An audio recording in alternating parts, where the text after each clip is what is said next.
फसल उगानी होती तो गांव जाकर हल चलाता, बंदूक चलाने शहर नहीं आता।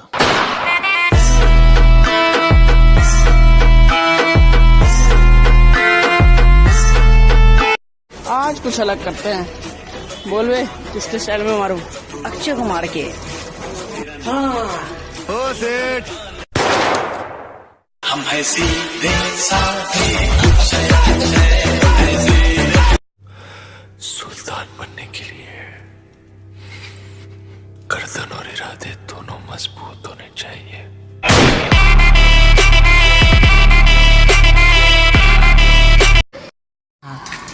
गाड़ी में चलाऊंगा। ना भाई, गाड़ी में चलाऊंगा। ठीक है, चला चला।